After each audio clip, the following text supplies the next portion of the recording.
We are in the sacred month of Ramadan, a month unlike any other, a month of mercy, a month of purification, and a month of change.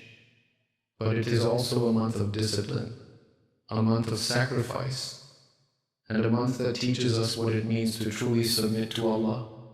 Recently, some concerning questions have been raised about Ramadan. People ask, is it allowed to be intimate with one's spouse while fasting? Others ask, does masturbation break the fast? These questions reveal a deeper concern, not just about the rulings themselves, but about how we perceive Ramadan.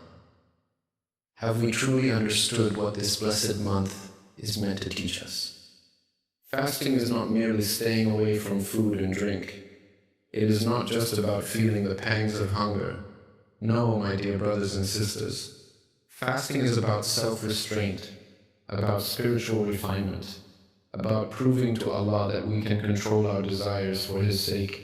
If we cannot abstain from halal for a few hours, how can we ever hope to stay away from haram for a lifetime? Yes, intimacy with one's spouse is halal. But even what is normally halal is restricted during the daylight hours of Ramadan. This is Allah's way of teaching us self-discipline. However, once the sun has set, Allah in His mercy allows us to return to our spouses. But if a person knowingly violates this command and engages in intimacy during the fasting hours, they have committed a major sin. The consequence of this is severe. They must fast for 60 consecutive days as an expiation. Can you imagine? 60 days without a break.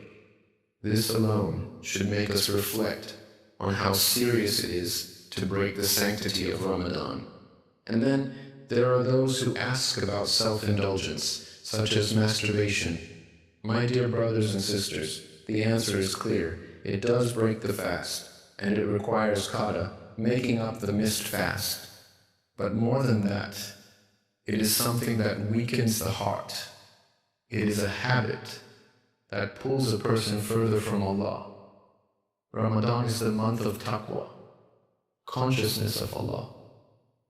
So how can we seek nearness to Him while indulging in desires that take us further away? This is why Ramadan is not just about rules. It is about transformation. It is about learning sabr, patience. It is about understanding that we are not slaves to our desires. We are slaves of Allah. When we feel the hunger, we are reminded that our risk comes only from Him. When we hold back from our spouses, we are reminded that self-control is possible. When we lower our gaze and purify our thoughts, we are reminded that the greatest satisfaction is not in fulfilling desires, but in pleasing Allah. So my dear brothers and sisters, instead of asking, what is the minimum I must do? Let us ask, how can I maximize my rewards in this blessed month? Let us not just avoid sin. Let us seek righteousness. Let us not just complete our fasts. Let us perfect them with dhikr, dua, and ibadah. Let us not just stay away from what breaks the fast. Let us stay away from what breaks our connection with Allah. And what better way to connect with Allah than through dua? The best supplication we can make in these blessed nights is the one our beloved Prophet sallallahu alaihi wasallam taught us.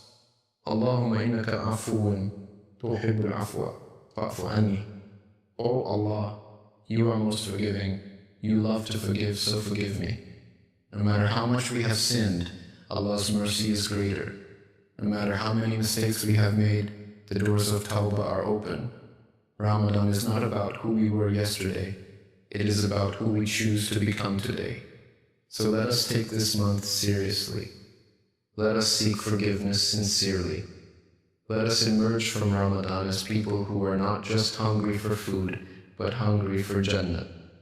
May Allah accept our fasts, forgive our sins, and grant us the strength to become the best versions of ourselves.